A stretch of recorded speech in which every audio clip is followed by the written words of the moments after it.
Good Thursday morning, Quad Cities. A little humidity out the door this morning and a whole lot of warmth. The reading is already in the 70s.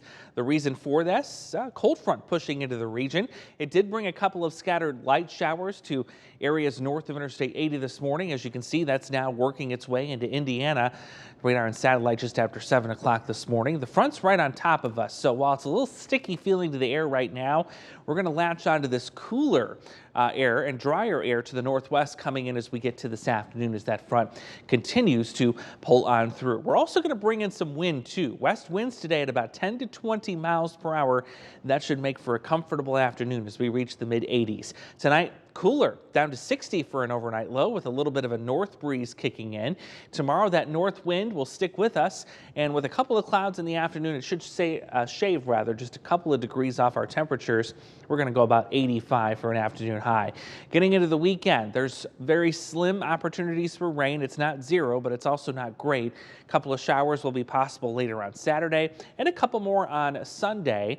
Not expecting any severe weather as of right now, and the majority of you will stay dry through the upcoming weekend. It's not good because the soaring heat and humidity next week could cause us to take a step or two back when it comes to the drought situation. It may intensify it a little bit more because when you're talking about temperatures like this and very little, if no rain, it's going to dry things out really quick. So we step into the 90s starting on Sunday to finish off the weekend, and we just stay there for the rest of next week.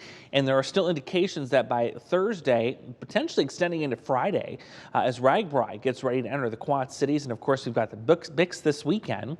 We could be talking heat index values pushing 105 to 110 degrees. The reason the signal is so strong for heat is not only because of the strength of the heat dome to the southwest, but also because we still have a lot of drought ongoing, not just in the Quad Cities, but the whole region. The entire state of Illinois, Wisconsin, Minnesota, Iowa, Missouri, all of them in drought stage right now. And this kind of ground heats up very, very quickly. It doesn't take much to get those temperatures to jump, and that's likely what we're going to see heading into next week. By the way, new update on this map coming up at 8 o'clock this morning. I'll have the latest map and update coming up a little bit later this morning on GMQC at 11. So one chance of rain for the weekend, maybe an isolated storm next Wednesday. I wouldn't count too much on that even, but certainly count on seeing a lot of heat and a lot of humidity for all of next week.